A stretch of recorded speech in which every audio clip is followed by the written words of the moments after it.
তাও কি বলেছে, 8 অঙ্কের একটি সংখ্যা 45 দ্বারা বিভাজ্য, ঠিক আছে, আর 8 digit number is divisible by 45, the digits are rearranged, then the number must be divisible by।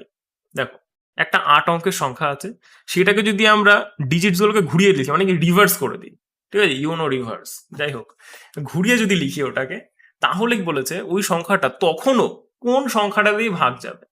দেখো 9 দিয়ে বিভাজ্য মানে, আমরা 9 দিয়ে, দেখো 9 দিয়ে বিভাজ্যতার নিয়ম কি বলে, যে যোগফল 9 দিয়ে ভাগ যাবে সংখ্যাগুলো। এবার আমি যোগফল যাই হোক না কেন, আগে সোজাভাবে লিখলেও যোগফল যা হবে, উল্টো করে সংখ্যাটা উল্টে দিয়ে লিখলেও যোগফলটা তাই হবে, ঠিক আছে।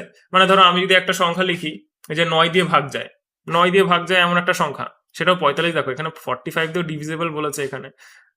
তাহলে একটা সংখ্যা লিখলাম, ধরো আছে আগে আছে 4 ডট ডট ডট, মাঝখানে কিছু একটা আছে, লাস্টে আছে 5, এটা তো 45 দিয়ে যাবে, এটা 4 5 9, 45 দিয়ে যাচ্ছে এটা, ঠিক আছে। মাঝখানে ধরো আরো কিছু ডিজিটস আছে, মাঝখানে আরো 6টা ডিজিট আছে এখানে। এবার ঘুরিয়ে যদি যখন লিখবো, তখন কি হবে, যে 45 মানে কি, যে 9 দিয়ে যাবে আর হচ্ছে 5 দিয়ে যাবে। ঘুরিয়ে যদি লিখি তাহলে লাস্টে তো 4 চলে আসবে, তাই না।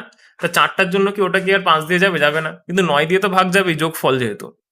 তাহলে 9 দিয়ে ভাগ যাওয়া মানে 3 দিয়েও ভাগ যাওয়া, তাহলে অ্যান্সার এখানে কি হবে, 3 হবে। ব্যাস, আমি এটুকুনি বোঝানোর জন্য এত কথা বললাম, পরীক্ষার হলে এত কিছু ভাবতে হবে না।